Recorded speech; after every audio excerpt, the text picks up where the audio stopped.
Hello everyone, welcome to Mira's kitchen. ચોમાસું હોય એટલે બધાને જ કંઈ અલગ ખાવાનું મન થતું હોય છે, ચટપટું ને એવું. પણ શું બનાવવું એ રોજનું કન્ફ્યુઝન હોય છે. અને રોજે તો આપણે ડીપ ફ્રાય ને એવું બનાવી ના શકીએ, કેમ કે થોડું આપણા હેલ્થનું બી ધ્યાન રાખવું જોઈએ.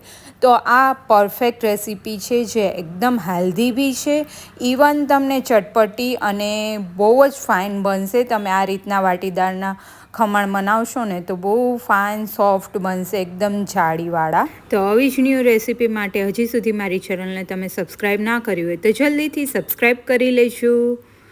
તો ચલો જોઈ લઈએ આ રેસીપી. એના માટે ચણાની દાળ લઈ લીધી છે, નાનો એક વાટકો, અને એમાં આપણે ચોખા એડ કરી દઈશું 1 ટેબલ સ્પૂન જેટલા. આ ઓપ્શનલ છે, તમારે એડ કરવા હોય તો, બાકી સ્કીપ કરી શકો. હવે આને પ્રોપરલી વોશ કરી અને પછી પલાળી દઈશું. 2-3 પાણીથી વોશ કરી લીધી છે અને પછી એને આપણે 7 થી 8 કલાક માટે પલાળી દઈશું. તો 5 થી 7 કલાક માટે પલાળી દીધી હતી અને આમ જોઈ શકો એકદમ પલળી ગઈ છે. તોડશો એટલે ઇઝીલી તૂટી જાય એટલી પલાળવાની છે. અને હવે પાછું આપણે 2-3 પાણીથી વોશ કરી લઈશું. હવે એક મિક્સર જાર લઈશું અને એમાં આપણે જે વોશ કરેલી દાળ છે એ એડ કરી દઈશું. એમાં અત્યારે આપણે પાણી નથી એડ કરતા, ખાટું દહીં એડ કરીશું. જરૂર લાગશે તો પાણી એઝ પર કન્સિસ્ટન્સી એડ કરવાનું રહેશે. અને પલ્સ મોડ ઉપર ચર્ન કરી લેશું. તો આવી રીતના કચરું વટાઈ જવું જોઈએ. રવો જેવી રીતના આપણે પલાળ્યો હોય ને કેવું થઈ જાય ટેક્સચર, એવી રીતના. ખાટિયા ઢોકળા માટે આપણે જે બેટર રેડી કરતા હોય ને એ ટાઈપનું. બેટરમાં સેજ એવી હળદર એડ કરી પ્રોપરલી મિક્સઅપ કરી દઈશું. ને હવે પેક કરી અને 6 થી 7 કલાક માટે, અથવા તો જો ઉનાળો હશે તો વહેલો આથો આવી જશે. એકદમ બેટર ફર્મેન્ટ થઈ જાય ત્યાં સુધી રહેવા દેવાનું છે.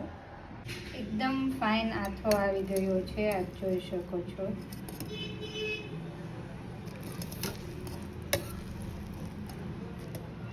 હવે એક બાઉલમાં ટ્રાન્સફર કરી લઈશું. જરૂર લાગશે તો થોડું પાણી એડ કરીશું, કેમ કે બહુ જ થીક છે બેટર.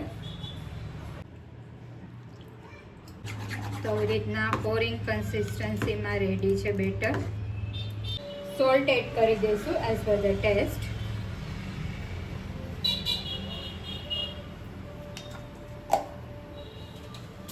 આદુ મરચાંની પેસ્ટ રેડી કરેલી છે એ એડ કરી દઈશું.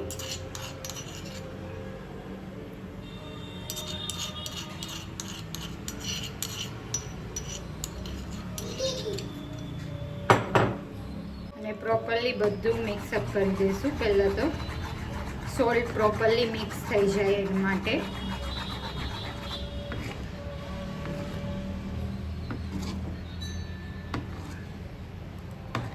જો તમારી પાસે બહુ ઝાઝો ટાઈમ ના હોય આથા માટેનો, ફર્મેન્ટેશનનો, તો તમે આમાં લીંબુના ફૂલ બી એડ કરી શકો.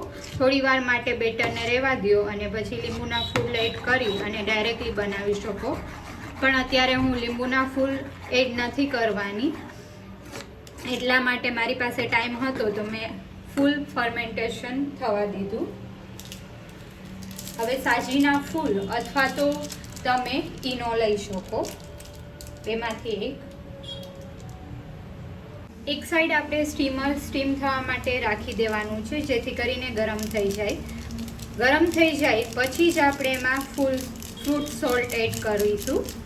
તમે સાજીના ફૂલ બી એડ કરી શકો.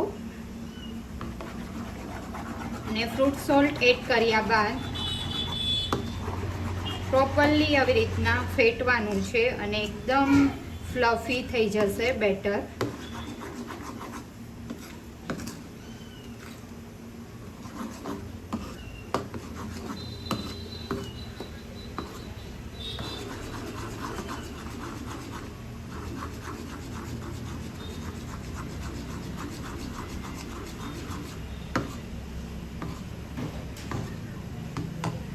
પ્લેટમાં મેં તેલ લગાવી અને ગ્રીસ કરી રાખી હતી.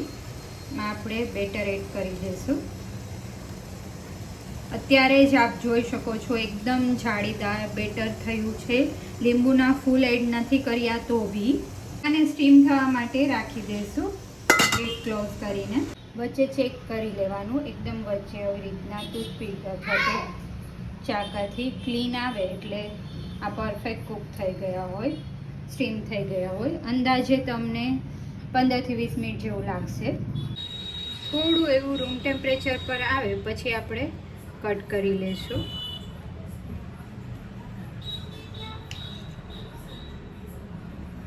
એકદમ ફાઇન સોફ્ટ બની અને રેડી થશે. અને આવી રીતના તમે આ ઢોકળા તો તમે ડાયટ કરતા હોય ત્યારે બી લઈ શકો, કેમ કે આમાં આપણે ચણાની દાળનો યુઝ કરીને જ બનાવેલા છે.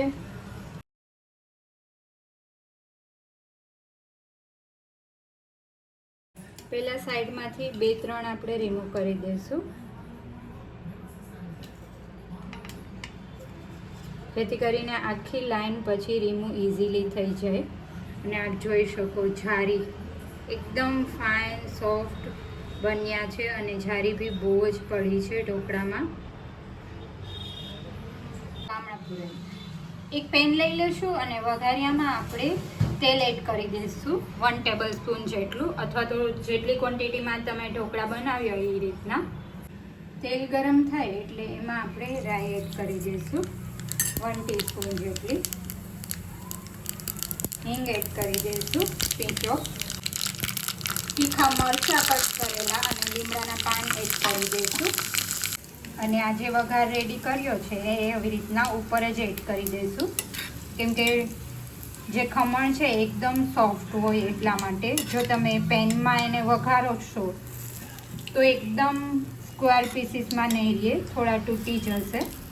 બધા ઢોકળા ઉપર પ્રોપર વઘાર સ્પ્રેડ કરી લેવાનો છે આવી રીતના. ઉપરથી થોડી ફ્રેશ ધાણા ભાજી ઝીણી કટ કરેલી એડ કરી દઈશું. તો મારી જેમ કોને કોને ઢોકળા ભાવે છે એ કમેન્ટ કરી અને શ્યોર જણાવજો. અને હા, મારો વિડીયો વોચ કરતા હોય અને હજી સુધી ચેનલને સબસ્ક્રાઈબ ના કરી હોય તો જલ્દીથી સબસ્ક્રાઈબ કરી લેજો. અને આ રેસીપી આપ બી ટ્રાય કરજો. આવી જ રીતના તમે સ્ટેપ ફોલો કરશો ને એટલે એકદમ સોફ્ટ, ઇવન ખમણ ઢોકળા જેવા જ ઢોકળા બનશે. જાળીવાળા એકદમ સોફ્ટ વાટીદારના ખમણ બની અને રેડી છે. આપ જોઈ શકો છો બહુ જ સોફ્ટ અને જાડી એકદમ પડી છે. વાટીદારના ખમણ જોઈને જ તમને એકદમ ખાવાનું મન થઈ જશે. હું આ વિડીયો ઉતારું છું ને તો બી આઈ કાન્ટ વેઇટ. બહુ ફાઇન સોફ્ટ બની અને રેડી થશે. આપ જોઈ શકો છો કેટલી ફાઇન જારી પડી છે ખમણમાં. આપણે લીંબુના ફૂલનો બી યુઝ નથી કર્યો તો બી. અને સાથે મેં ગ્રીન ચટણી સર્વ કરી છે.